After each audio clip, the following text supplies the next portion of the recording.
करके विद्यालय जाएं,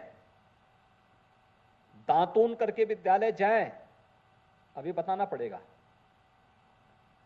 पान, गुटखा, तंबाकू इसका सेवन न करें, इसके लिए भी अब एक शिक्षक को बताना पड़ेगा। विद्यालय में जाले न दिखाई दें, कहीं धूल न हो, प्लास्टिक का उपयोग न हो, कोई गुटखा तंबाकू विद्यालय परिसर में न सेवन कर सकें। इस स्वतःस्फूर्त भाव के साथ इस प्रकार की भावनाएं आनी चाहिए हमारे मन में। और एक शिक्षक अपने कृतित्व से भी आदर्श दिखना चाहिए और व्यक्तित्व से भी आदर्श दिखना चाहिए। इस रूप में जब हम कार्य करेंगे तब समाज के मन में एक श्रद्धा का भाव पैदा होगा। उन विद्यालयों में लगे हुए पेड़ वहां की अकर्मण्यता को प्रदर्शित करता है कि देखिए साहब, सरकार वेतन भी देती है, सब कुछ सरकार दे सकती है, लेकिन पेड़ उखाड़ने के लिए भी मुख्यमंत्री को और मुख्य सचिव को आना पड़े तो इससे बड़ी विचित्र स्थिति क्या हो सकती है। और ऐसा नहीं कि पहली बार हुआ, यानी मुझे तीसरी बार तो मैं मुख्य सचिव महोदय को स्पेशली लेके गया था, क्योंकि मैं उससे पहले 2 बार जब गया था, पहली बार मैं देख करके भौचक था, लेकिन मैं भी बाहर कार्यक्रमों में, दूसरे कार्यक्रमों में चला गया, व्यस्त हो गया। अगली बार जब मैं 6 महीने के बाद गया, फिर मैंने पेड़ देखा। मैंने कहा देखो, पहली बार तो हो सकता भूल से रहो, फिर मैंने सोचा कि हो सकता है कि ये विद्यालय बंद हो गया हो। मैंने पूछा क्या इस विद्यालय में बच्चे पढ़ते हैं? कहा हाँ। तो मैंने कहा यहाँ के प्रधानाचार्य या कोई और है यहाँ पे? तो उस दिन छुट्टी का दिन था एक कार्यक्रम में जिसमें मैं गया था। कहा गया नहीं, आज तो विद्यालय बंद है। मैंने कहा ठीक। तीसरी बार मुझे फिर 6 महीने के बाद जाने का अवसर मिला, तो इस बार मैंने उन मुख्य सचिव महोदय को कहा, मैंने कहा आप मेरे साथ चलिए थोड़ा। तो गए मेरे साथ, तो उन्होंने देखा। मैंने कहा देख रहे ना पेड़, इसको जमीन पे होना चाहिए था, इस भवन के ऊपर नहीं। और उसके बाद तब फिर वो पेड़ उखाड़ा गया। और मैं आप सबसे भी कहूंगा, जब विद्यालय जाते हैं सबसे पहला काम तो होना चाहिए एक शिक्षक के रूप में। विद्यालय अगर 9 बजे लगना है तो शिक्षक की जिम्मेदारी बनती है विद्यार्थी 9:45 बजे आए, लेकिन शिक्षक उससे भी आधे घंटे पहले पहुंचे। उसको 7:15 बजे तक, 8:30 बजे तक हर हाल में वहां पहुंचना चाहिए। और प्रधानाचार्य का दायित्व बनता है वह शिक्षकों से भी 15 मिनट पहले पहुंच जाए, उससे 15 मिनट पहले पहुंचे। क्योंकि जब ये प्रवृत्ति आप तय करेंगे, समय से पहले आने की प्रवृत्ति तय करेंगे, तब आप उस विद्यालय के बारे में कुछ सोच रख पाएंगे। हर दिन बैठना, प्रतिदिन के कार्यक्रम को तय करना, विद्यालय बंद होने के पहले वहां के कार्यक्रमों को अगले दिन के कार्यक्रम के साथ जोड़ करके फिर इस व्यवस्था को आगे बढ़ाना। ये चीजें जब होंगी तब जाके आप देख सकते हैं। अलग अलग शिक्षक को अलग अलग जिम्मेदारी दो, अलग अलग व्यक्ति अलग अलग जिम्मेदारी का निर्वहन कर सकता है। और राष्ट्रीय शिक्षा नीति ने तो आपके सामने इतने अच्छे अवसर दिए हैं कि आपके पास यानी इतने अच्छे अवसर हो सकते हैं। आपके मन में जो कुछ भी नयापन है करने के लिए, उसको आप राष्ट्रीय शिक्षा नीति के माध्यम से प्रत्येक छात्र छात्रा के व्यक्तित्व के निर्माण के लिए अपने योगदान के रूप में स्मरणीय बना सकते हैं। और उस दिशा में नए प्रयास की आवश्यकता है। बहुत कुछ हो सकता है। आखिर बेसिक शिक्षा परिषद हो या माध्यमिक शिक्षा परिषद, माध्यमिक शिक्षा में, माध्यमिक शिक्षा का तो ये शताब्दी वर्ष है। और मैं धन्यवाद दूंगा, शताब्दी वर्ष में मात्र 15 दिन में परीक्षा और 14 दिन में परिणाम 56 लाख बच्चों का नकल विहीन परीक्षा के माध्यम से माध्यमिक शिक्षा परिषद ने दिया। ये चेंज है, ये परिवर्तन है।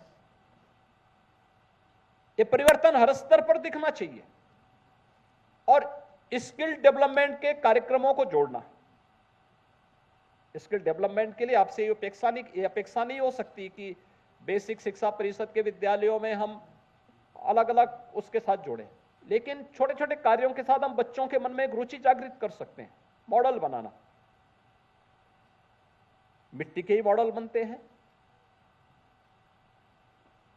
वह नए बच्चों के लिए या उन मॉडल्स को जो आप तीसरी, चौथी, पांचवी क्लास के बच्चों को पढ़ाएंगे, बताएंगे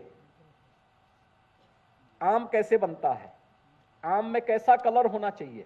अगर मिट्टी के ही अगर आप बना करके और आंगनबाड़ी में उपलब्ध करवा देंगे तो उस नए बच्चे के लिए भी, प्री प्राइमरी में जो बच्चा आएगा उसको सीखने के लिए होगा आम का ये मॉडल है, वो देख लेगा हाँ ये आम है। आपने सेब का मॉडल उसको बनवाने में योगदान करा कि भाई ऐसे सेब बनता है, ये सेब की आकृति होती है। और जब मिड डे मील आपका वितरित होता है, किसी दिन सेब खिलाया उसको भी, तो सेब का स्वाद कैसा होता है, सेब का कलर कैसे होता है, सेब की साइज क्या होती है दिखा देंगे तो आसानी से उसको बना भी देगा। वो मॉडल बनाएगा, आप प्री प्राइमरी में बच्चों को उस मॉडल को गिफ्ट भी दे दीजिए। यानी दोनों काम हो सकते हैं आपके। ऐसे ही अन्य कार्यों के लिए भी आप वहां पे नई नई चीजें दें। वन डिस्ट्रिक्ट वन प्रोडक्ट में क्या है, उस जिले की यूनिक प्रोडक्ट को हम वहां पर उसके बारे में कुछ नई जानकारी, प्रारंभिक जानकारी देने के लिए हम कर सकते हैं। हम ये नहीं कह रहे हैं कि आप कोई वर्कशॉप बड़ी खोल दीजिए, वहां पर कोई क्लास के आइटम बनाना शुरू करिए, लेकिन है क्या इसके बारे में जानकारी तो होनी चाहिए।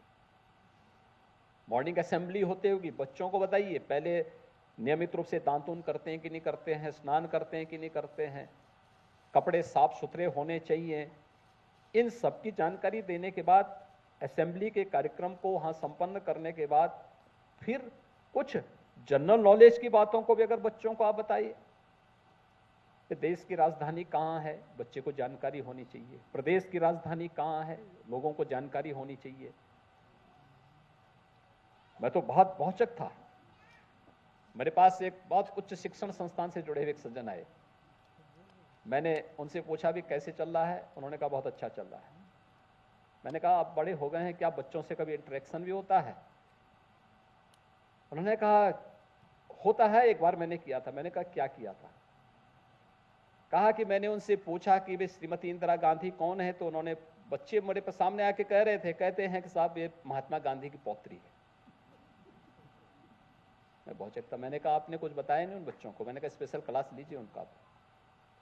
फिर मैंने कहा भी, और कहा कि मैंने उनसे पूछा कि भाई और एनसीआर का है, याद रखना कि मैंने उनसे पूछा कि भाई राजघाट में, तो उन्होंने कहा साहब मुर्दे जलाए जाते हैं। ये स्थिति थी। यानी ये आपका जनरल नॉलेज, आप देना क्या चाहते हैं। और इसीलिए मेरी आप सबसे विनम्र अपील होगी, आग्रह होगा कि हम लोग वर्तमान पीढ़ी को बनाने के लिए जितनी मेहनत हो सकती है, मॉर्निंग असेंबली जब होती है, प्रार्थना सभा जब होती है विद्यालयों की, वहां पर नियमित रूप से कुछ ना कुछ पाठ्यक्रम का हिस्सा बनाएं, बताएं। एक नए सिरे से पीढ़ियों को बनाने का कार्य आप कर रहे हैं। पीढ़ी बनेगी, वह पीढ़ियां आपको जीवन भर याद करेंगी। हम लोगों ने स्वयं, मैं इस चीज को अनुभव करता हूं, अगर हमारे स्कूली शिक्षक नहीं होते, हम लोग इस रूप में नहीं हो पाते, आगे नहीं बढ़ पाते। और इसीलिए जब मैं कई वर्षों के बाद अपनी जन्मभूमि में गया था गत वर्ष, तो मैंने अपने सभी स्कूली शिक्षकों को बुला के उनका सम्मान किया, क्योंकि मैं जानता हूं उनका उस समय किया गया योगदान हम लोगों के व्यक्तित्व के निर्माण करने और हमें चुनौतियों से जूझने की एक नई प्रेरणा देता रहा। वे सुविधाभोगी नहीं थे, कम संसाधनों में, अल्प वेतन में उन लोगों ने उस समय मेहनत की, तब पीढ़ियां बनी। और यही कार्य आप भी कर सकते हैं। आप भी उस रूप में लोगों के लिए वंदनीय बन सकते हैं। और मुझे पूरा विश्वास होगा है कि आप सभी लोग इस कार्य में अपने कार्यों को आगे बढ़ाने का कार्य करेंगे। आज यहां पर जिन 94 शिक्षकों को सम्मानित किया गया है, वे सब अपने कार्यों के माध्यम से अगले वर्ष अन्य लोगों को भी इसके लिए प्रेरित करेंगे। और एक मेरिट तय होनी चाहिए पहले से, पूरे कार्यक्रमों के साथ इसको जोड़ करके हम आगे बढ़ाएंगे तो उसके बहुत अच्छे परिणाम आएंगे। मैं एक